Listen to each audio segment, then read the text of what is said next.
Hello everybody, Don't Cliche here. Welcome to another episode of Don't Want Disney Movie Reviews. Why don't we just skip the prologue and get right on with the review? Released to Disney Channel on June 28th, 2002, the movie is... Get a clue. Film opens in Manhattan, New York at the Clad in Prada, where a teenage journalist named Alexandra Lexi Gold, played by Lindsay Lohan, wakes up and talks with her friend Jennifer Jen Harvey, played by Brenda Song, on the computer. So, what's your outfit du jour? I've narrowed it down to two. Ready?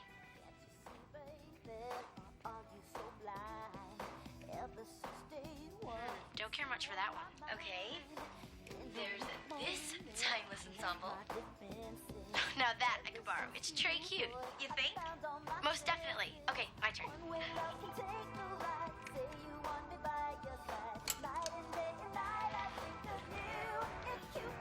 Oh, 3 words. Fabulous. Thanks, Jen. See you. You know where. As always. During breakfast, Lexi's father, Frank, played by Dan Lett, sees her article in the newspaper. I can't believe it. I submitted this to the junior journalist column weeks ago, and they actually ran it. You've been selected. This is wonderful. Oh, it is, honey. They ran your photo. I used Taylor's digital spy camera. It shoots pictures from around the corner. What's the article about, Lex? Used my camera? It's just a story about Miss Dawson and her friendship with Mr. Walker. They're both teachers at Millington. Ah, sounds like a human interest piece. Yeah, definitely human interest. Gossip. Hello. Yes, you'll be right down. We'll celebrate when I get back. Okay, we'll go shopping on Madison Avenue. Just the two of us. Sounds like fun.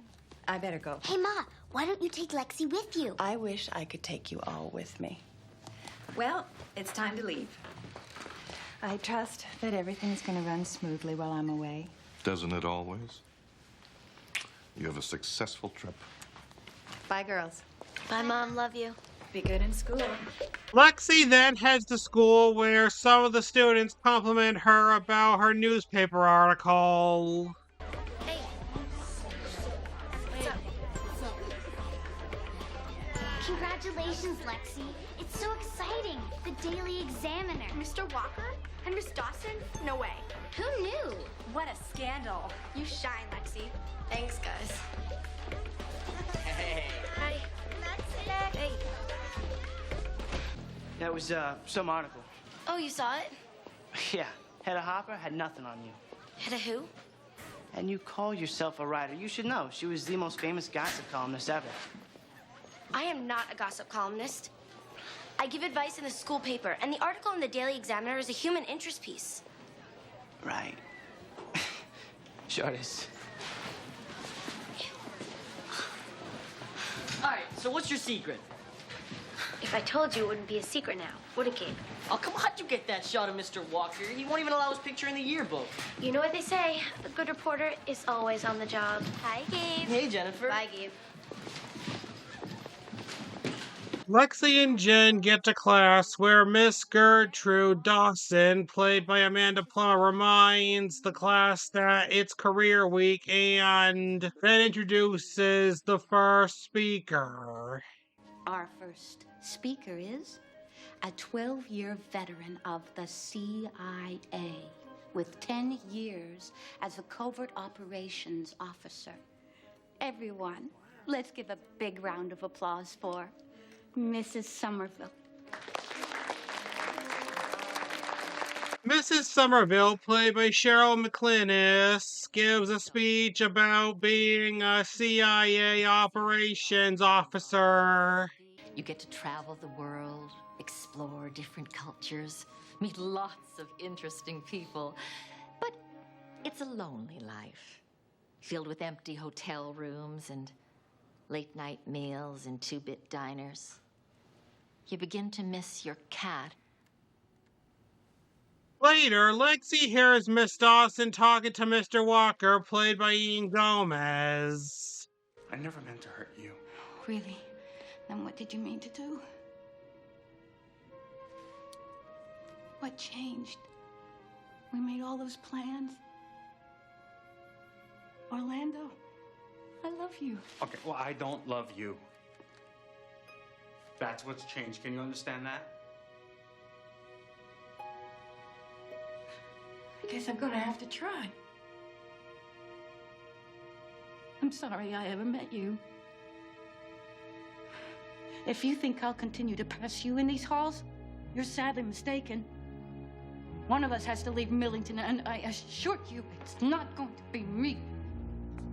At home that night, Frank enters Lexi's room, apologizes for missing dinner, and says that his meeting went on longer than he thought. The mayor was asking state legislators to increase aid to city schools, and let's just say things didn't go very well. It's okay, Dad. That sounds pretty important. Well, not as important as you. Bedtime. Lexi then gets into bed and asks Frank a question. Dad, have you ever written something that, I don't know, caused something else to happen? Well, sure, that's what real journalism is all about, and you'll get there. This is good work, Lex. You should be proud. I'm proud. I'm really proud. I want to write a hard news piece, you know, like you do. Well, you don't start with hard news. You work your way up to it. That's what I did. How? Well, let's see. I was working at the Mercury Herald in the classifieds when I got a lead on something. I did a little investigation on my own and discovered a toxic waste dump was hidden underneath a local burger joint. So I pitched the story to the editor and made the front page of the Herald. After that, they made me staff writer. Wow. There's stories all around you, Lex. You just have to keep your eyes open, and when you get a hunch about something, investigate it. I think I can do that. I know you can do that. You'll be amazed what hard work, imagination, and a little luck will bring you. The next morning, Mr. Walker's car is found in the East River, and Frank tells Lexi that Mr. Walker's missing. Wait, what happened? There isn't much information yet, but they did find his car in the East River early this morning. Oh my gosh. And Mr. Walker? He hasn't been found yet. There's a lot of speculation, but things don't look very good. Look, kiddo, this is going to be a tough day for you. Why don't you get ready and I'll walk you to school. Wow, I can't believe this.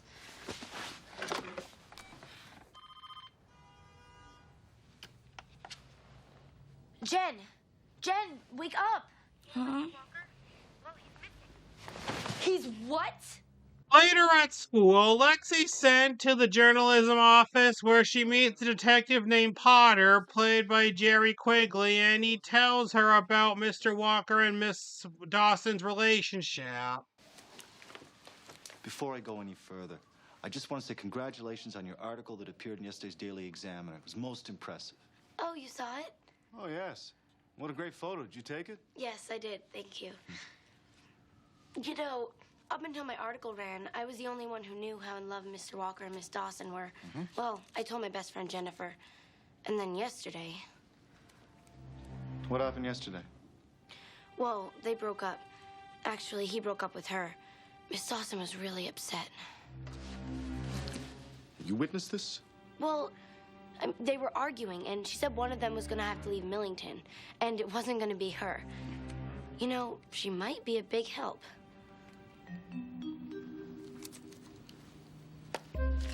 I'll be in touch if I have any further questions. Lexi then leaves the room. Miss Dawson then comes in to talk to Potter. Lexi listens to their conversation, and so does Jack Downey, played by Bug Hall. I have on good advice from more than one source that you and Mr. Walker had romantic ties. Is that true? Yes, it is. When did you last see Mr. Walker? Well, yesterday afternoon. Did he seem angry? Was he upset? He was perfectly fine. Really? I learned from one of your students that you had a significant altercation with Mr. Walker yesterday and threatened him if he did not leave the school. Is that accurate? Would you mind coming downtown with me for further questioning? I think I better contact my lawyer. Lexi then blames herself for Potter, thinking that Miss Dawson has something to do with Mr. Walker's disappearance. The only thing that woman is guilty of is loving him. And that's definitely a crime. Why can't you just tell it like it is? She threatened him yesterday. We both heard it. She didn't threaten him. She only said the school wasn't big enough for the two of them. Besides, she's way too petite to murder anyone. Oh, well, didn't you ever hear of Lizzie Borden, the dainty murderess? I think I've heard of Dizzy Borden. Look, I don't believe Miss Dawson killed Mr. Walker. So, who did? I don't know. Who said he was murdered? There's no body. They found his car, but no Mr. Walker. I mean, anything could have happened. He could have been taken hostage or something. Yeah, okay, Nancy Drew. I think you've been sleuthing around the hidden staircase just a little too long. I'm gonna get to the bottom of this, Jack Downey, and it's gonna be the front page news. Mark my words. You don't know the first thing about Mr. Walker. I'm the only one who knows him, much less cares about him. Lexi then tells Jack that they should team up and find out what happened to Mr. Walker. Besides, if you help me, I know we can crack this case wide open. Are you serious? Look, if you care about Mr. Walker, you sure have a funny way of showing it. Are you just gonna sit back and do nothing?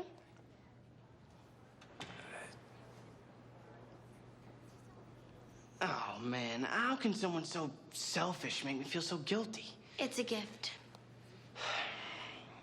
Okay, but you gotta promise not to tell anyone, right? Relax, who am I gonna tell? Later at home, Lexi asks her dad if he's heard anything else about Mr. Walker's disappearance. Well, I did hear that they sent more divers to investigate the area where they retrieved his car, but I don't think they're going to find much. There's a strong current in that area. She then asks him where he would start if he was covering the story. Well, a good reporter always starts by looking into the subject's background for information. What kind of information? Anything that seems out of the ordinary. Because sometimes when you compile a lot of facts, it leads to answers. That sounds like detective work. Well, good reporters are kind of like detectives. But they can't rely on police alone. They've got to do their own investigation. Yeah, that really makes sense. No, wait a minute. I can see your wheels turning. Mr. Walker's disappearance is not a human interest piece, Lex. It's a serious case, which means I don't want you to get involved. Come on, Dad, I was just curious. Don't worry. Kuna Matata.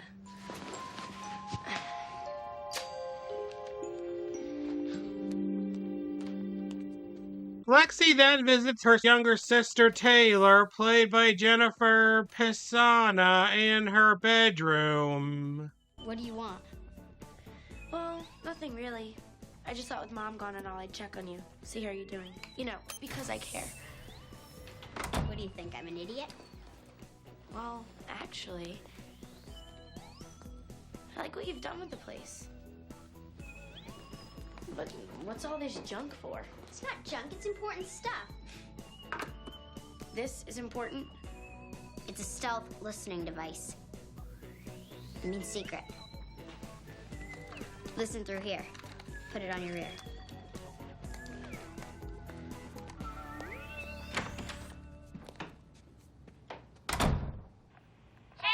Ow!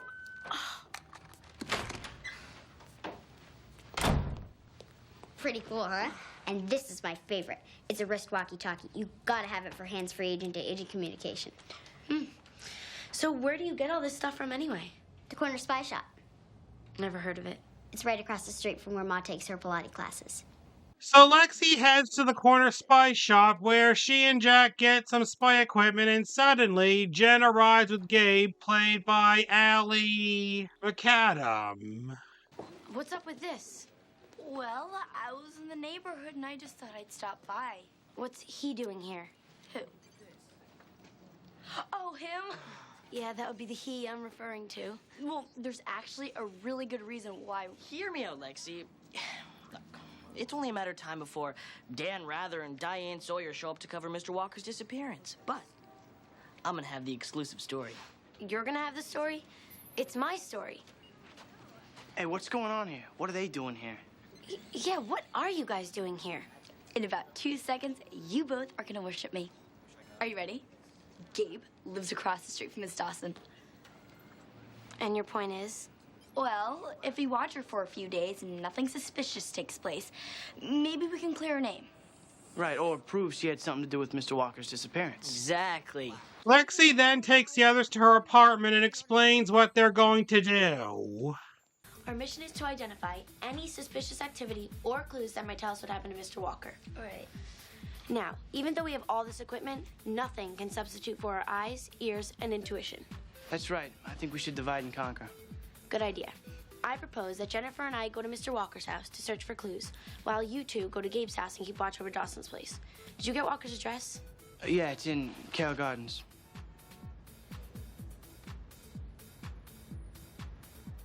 That's in Brooklyn?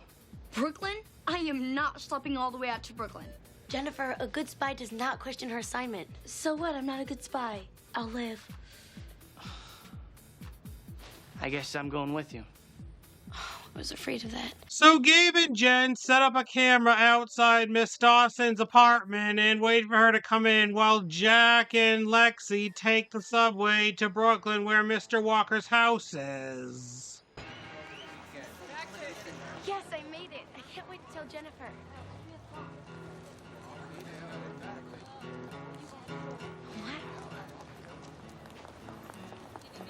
How interesting. What a riot. I mean, who knew?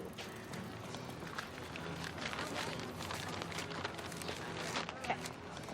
It's this way. Actually, it's this way. Pardon me, but do you see this paper in my hands? It's called a map. And according to it, Mr. Walker's house is that way. All right. Well, you know, first of all, second of all, it's that way. I've been there before.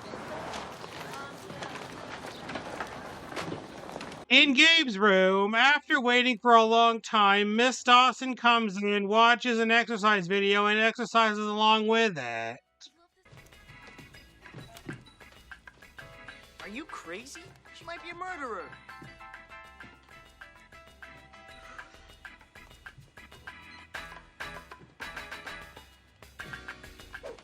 Jack and Lexi arrive on Mr. Walker's street, and Miss Stern, played by Kim Roberts, comes out of his house. I'm surprised she doesn't have a nosebleed from being south of 14th Street. Well, that's funny. You don't seem to have a nosebleed. Ha ha. What's Miss Stern doing to Mr. Walker's? Wait a minute, I did see them having a weird conversation the day before he disappeared. Yeah? Well, that's sort of suspicious. Suspicious of what? I don't know, I'm just pointing it out. Let's check out Mr. Walker's. They then enter Mr. Walker's house and investigate.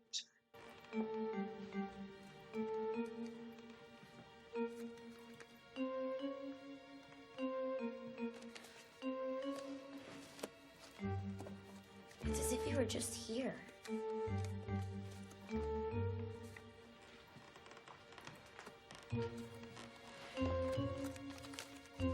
You know, I really like the sleuthing thing. I think I could be pretty good at it. Okay, I'm scared. Let's go. Hey, whoa, we just got here. Let's look around a little bit. Right.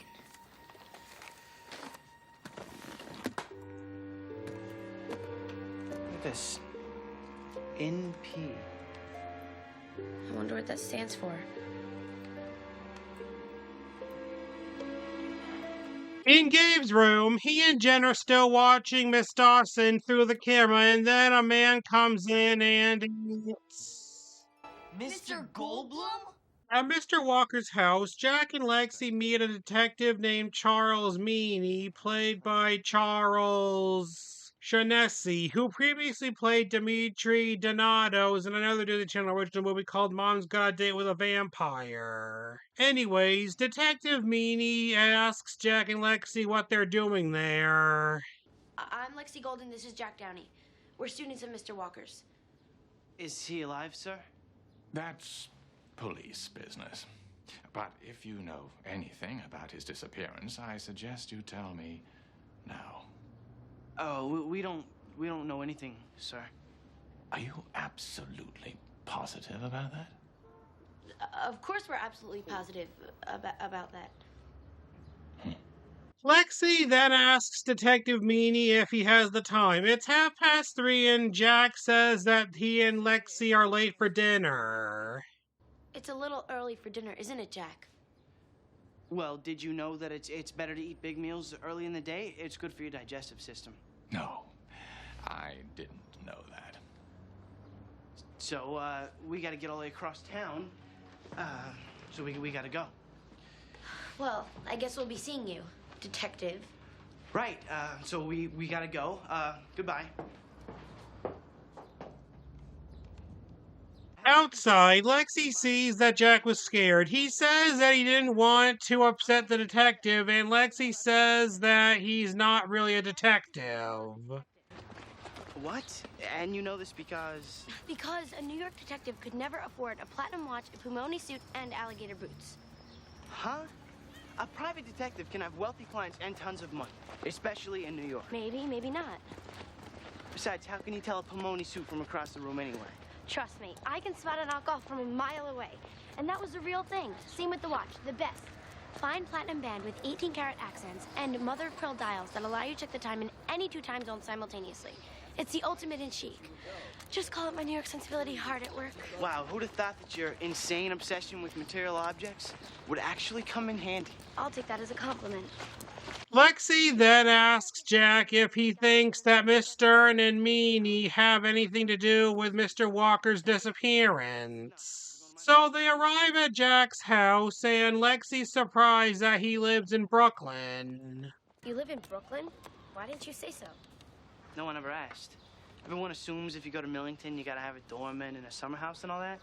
We don't have any of that. I'm at Millington on a scholarship. Really?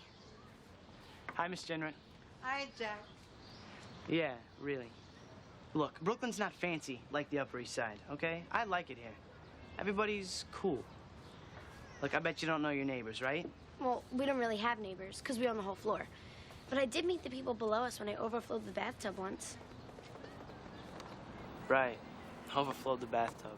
Come on. They then go inside, and Lexi meets Jack's mom, who is an emergency room nurse. Hello, Lexi. Nice to meet you. You too, Mrs. Downey. I'm running a little behind, Jack. Would you do the dishes later? Yeah, sure, Ma. Would you like a lemon square? This is delicious. Thank you. So, what are you two working on? It's just, School project. a school project, right. So we'll be upstairs. Oh, all right. Nice to meet you, Lexi. You too. Jack and Lexi then go upstairs, where Lexi sees a picture of Jack with his older brother, Todd. Does he live here? No, Where is he? he's in the Navy. Oh, really? Yeah, he's stationed in Hawaii. It's so wonderful there. The Grand Makiki is to die for. I had the best facial ever last time I was there. What's your favorite island? I wouldn't know. I've never been to Hawaii. Oh.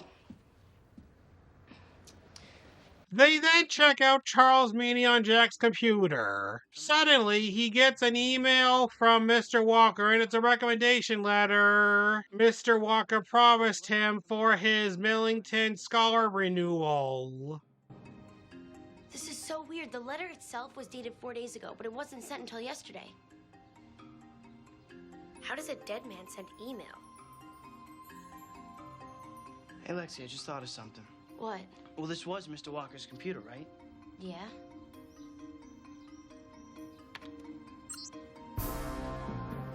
Look at this. Nicholas Petrosian, NP. The initials on the briefcase at Mr. Walker's house. Lexi then pages Jen, telling her and Gabe to meet her and Jack at her apartment. She tells them that Mr. Walker's real name is Nicholas Petrosian, and Gabe's surprised about that. Well, you can't blame him for changing a name like that. Hey, you think I could change my name? Sure, why not? Okay, you guys, let's review today's developments. Okay. Now, we saw Miss Stern leaving Petrosian's apartment in Brooklyn, where a dubious detective claimed to be on the case. Mr. Goldblum was leaving Miss Dawson's apartment. All right. And some homeless guy in Brooklyn was wearing Mr. Walker's jacket. That is so bizarre. What was Miss Stern wearing? It was hard to tell, but I think... Excuse me. Who cares? Can we continue? Yeah, whatever. Go right ahead. Okay. We don't know why Miss Stern was at Mr. Walker's apartment. But even Let's I not would forget, she had some sort of argument with Mr. Walker right before he disappeared. Yeah. Totally fishy. My thought exactly, Jen. Now, this detective, it was... Well, what's wrong with him? Nothing really. He was just sort of creepy, and he dressed way too flashy to be a detective. You know, Cameron Diaz dressed pretty flashy in Charlie's Angels. Jen, They then talk about Mr. Goldblum being at Miss Dawson's apartment with her. but just yesterday, Mr. Walker broke her heart. And then she threatened him. Juicy, isn't it? Maybe Mr. Goldblum and Miss Dawson conspired to get rid of Mr. Walker. Whoa. But what's their motive? I mean, just because he was at Miss Dawson's house doesn't mean With that... his arm around her. Mm-hmm. He was jealous. But how do we explain this homeless guy? I don't know. But there can't be more than one hideous Aussie coat like that in New York City. Oh, come on, maybe the guy just found it. Jack then does a search on the name Nicholas Petrosian, and the Arizona Dispatch comes up. Nicholas Petrosian, a banker, mysteriously disappeared, and there's evidence to indicate that he may be dead. Just recently, he has been charged with fraud and embezzlement. Petrosian is survived by his mother, who resides in Brighton Beach, New York. I say we pay her a visit. Sure, I'll work on getting her address. So the next day after school, Jack and Lexi go over to Mr. Walker's mother's house, and he's there. Mr. Walker! Jack then asks Mr. Walker about his fraud and embezzlement. We found out about that. I guess I shouldn't be surprised you've always done your homework. But I'm not guilty. I was framed. Oh, you can say that again. Tommy, back in the 80s, I was a young, eager banker in Arizona, working hard, trying to claw my way up the corporate ladder. I had just landed a really big, important account, and everyone started taking notice, especially Granville. I was on top of the world. Summer? Gentlemen! Who's Granville? Oh, he was my boss. I never liked that man. Mother, please. He then explains that somebody stole $10 million from his new account and put it into a foreign account under his name. Why didn't you just withdraw it and turn it into the police? Well, I immediately went to do that, but the account was empty. And you never found out who framed you? No, lots of people had access to the account. What about the money? No idea where it went? Not a clue. I sure wish I did, though. How does $10 million just disappear? After changing his name to Orlando Walker and getting a new job as a teacher at Millington, he and Miss Dawson met and fell in love. Egg salad? Pumpernickel. My favorite. I went head over heels, and everything was going great until Lexi's article appeared in the newspaper. Oh my gosh. It looks like you were found because of my picture. I'm so sorry, Mr. Walker. I never had any intentions of hurting you. I know you didn't, Lexi. He then says that he was followed by somebody and hands them a note he found in his house. It had rained and the ink smudged, so it's hard to read. Know who you are. Under the Palm, lobby at Hotel Saturday at 2 p.m. You'll pay. If you don't pay, your girlfriend will. You're being blackmailed, Mr. Walker. It looks like you're supposed to show up at some hotel on Saturday at 2 p.m. If you don't, something might happen to Miss Dawson. And I have to figure out what hotel that is. Do you know who wrote this note? Whoever framed me way back when. Well, right now we can't assume anyone is innocent until we have this mystery person cornered. So if we find out what lobby we're supposed to be at, we can find the mystery person. Yes, and I need to be there so that no harm comes to Miss Dawson. Well, Mr. Walker, you have to come out in the open sometime. I mean, if you don't, how are you ever going to marry Miss Dawson? Yeah. I'd love to marry her. Oh, that's so sweet. Well, we need to find out which hotel it is, and then we can just use you as bait. So Lexi decides to let Taylor join in, and with her help, they find out that the hotel is the Fairmart. The Fairmart. Hey, kids, you in there? Hey, what's going on? Oh, hi, Dad. Mr. Gold. What are you guys doing? Just learn some new dance steps. Yeah. Okay. That shuffle ball changed, Taylor, not change ball shuffle. You're such a new dancer. I know, you really are. Okay, well, I'm gonna go and prepare for tomorrow's assignment. Bye, Dad. I love you. Bye. Okay, let's get a hold of Mr. Walker. Now, we just need to stake out the fair market 2 p.m. tomorrow. Later, as Lexi starts to leave, her dad tells her about some concernings about Mr. Walker. Police today have announced that missing school teacher Orlando Walker may be a wanted embezzler in hiding since 1987. A spokesperson for the police department says that Walker faces many years of prison if convicted. A sizable reward has been posted for information regarding Mr. Walker's whereabouts. Oh my gosh. I'm sorry, honey. You can't always tell a book by its cover. Well, does it say there if anyone knows where he is? No, apparently he's still missing. Great. I mean, I'm late. I gotta go, Dad. Have a nice day. I'll see you later. Bye, Gilda. Bye, dear. Lexi, Yeah? I thought you could use these walkie-talkies. I picked up some extras. Oh, that's a great idea. But are you sure? You may need them. Thanks. Good luck. You know, I just may keep you. Bye.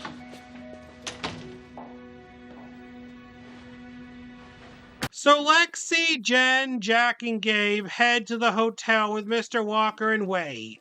While doing so, they see Mr. Goldblum, the hobo, with Mr. Walker's coat. Mrs. Petrosian and Miss Stern. Suddenly, Meanie arrives, meets up with Mr. Walker, and it turns out that Meanie is Mr. Walker's boss, Granville, and he did this to him. Why? I was your best employee, your toughest deal maker. I never did believe you were a dead man. You ruined my life. For all intents and purposes, I am dead. Well, I must say, for a dead man, you certainly seem to be enjoying yourself. Right. Enjoy living my life on the run. You set me up. Of course I did, old boy. You're such an easy mark. Granville then orders Mr. Walker to hand over the money. I don't have the money. Well, of course you don't have the money, you fool. Just give me what belongs to me. Don't go there, Mr. Walker. Just trap him. To make you go away, I'll give you half of it right now. Half? Half? What are you talking about, you fool? Who sent you? Granville runs off and the kids go after him. Okay, you two go up and Jack and I will go down.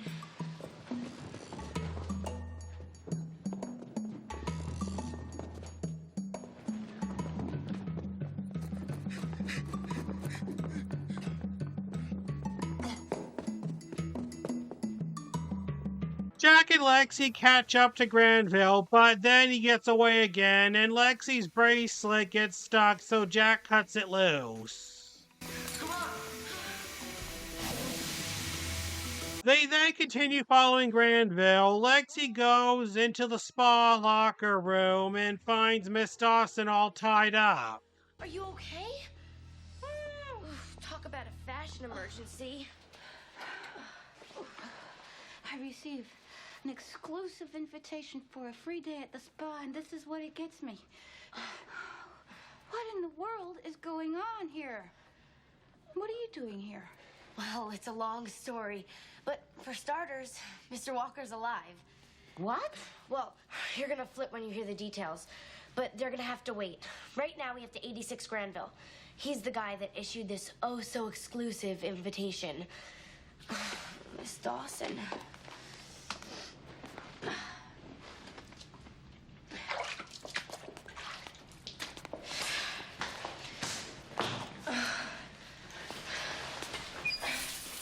Oh, forgive me for hosing you down like this, but I've got to go. A hobo, who is actually an undercover man named Gary Acare, gives a speech about the coat, and Lexi and Jack watch this.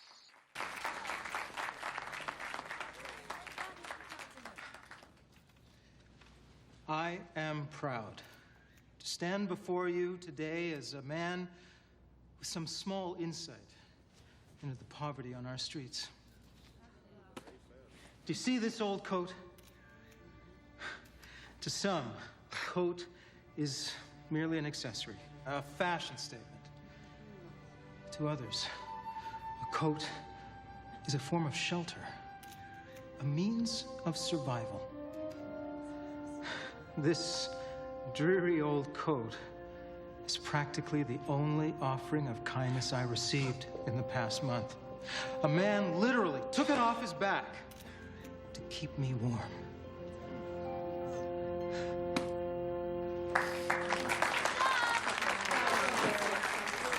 That rag a form of shelter?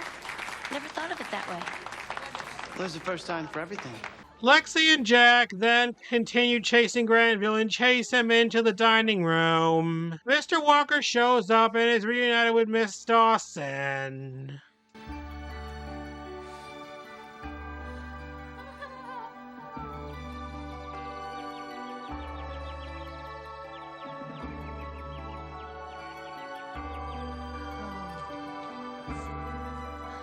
Aren't they just the bee's knees? The kids then sit down with Mrs. Petrosian and think about what to do next. Suddenly, Lexi gets an idea.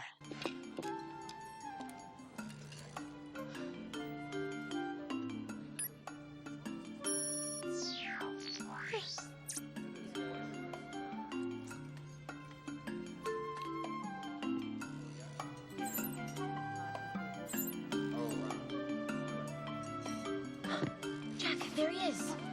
Go get him.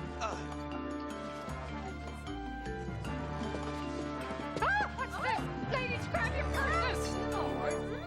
Lexi then has Jack get Granville and he pushes a cart which knocks a cake onto him.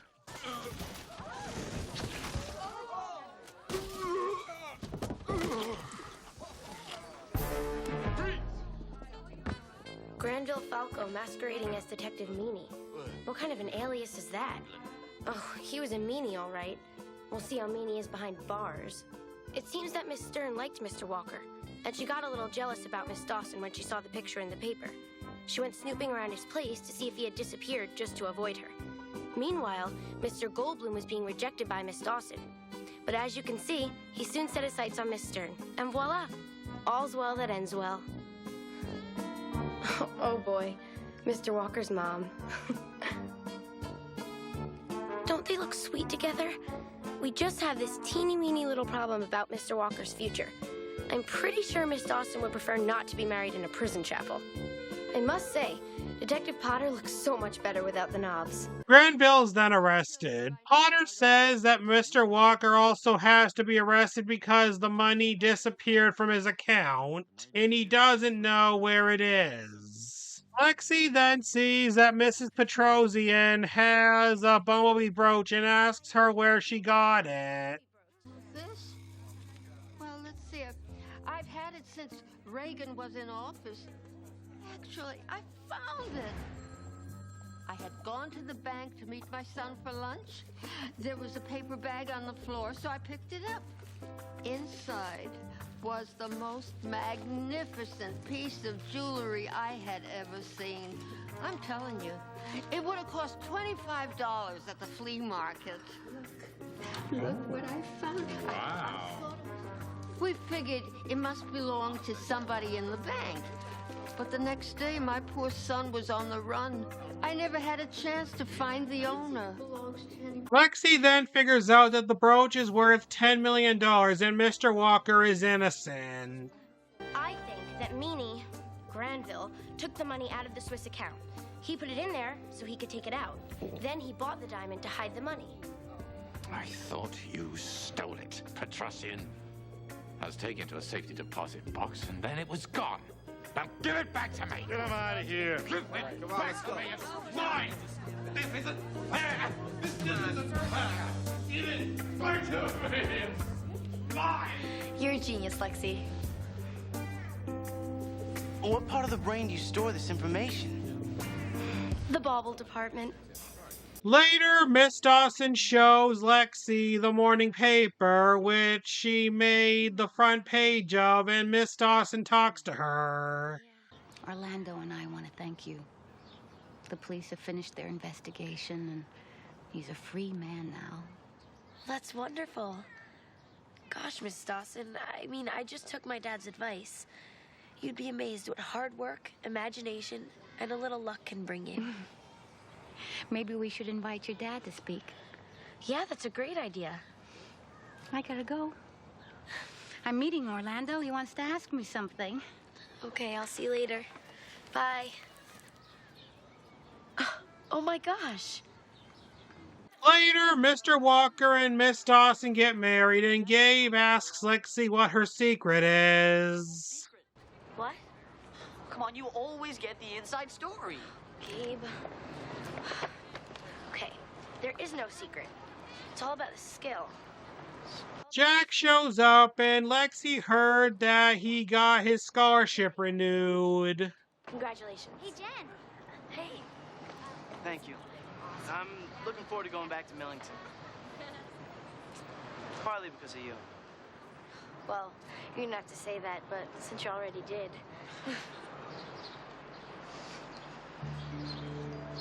You did a great job, Lexi, on the case.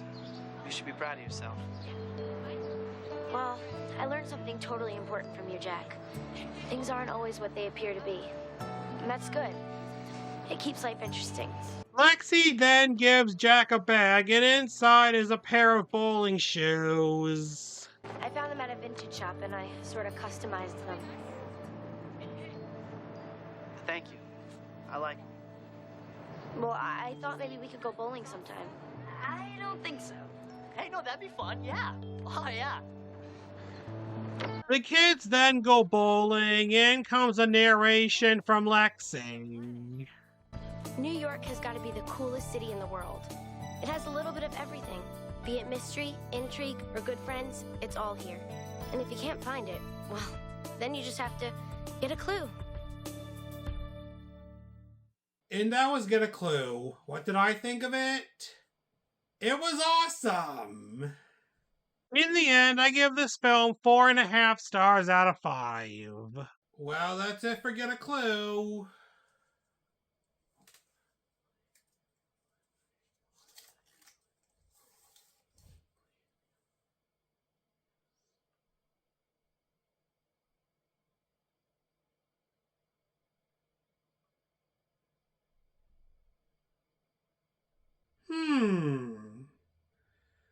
Be sure to know next week when I'll be reviewing Disney's adaptation of one of C.S. Lewis's novels. And if you enjoyed this video, then make sure to tell your friends about me, leave some questions in the comments below, subscribe, and hit that like button. Got a little answer, there is something going on now. The clothes I bought, the friends I got, my teacher had a meltdown. Then I look at me, and I start to see, and a voice inside tells me what I must do. Wake up, who knew? It's me, it's you, Get a Clue. There's nothing you can do, and nothing's ever quite what it seems. Just look a little closer at me.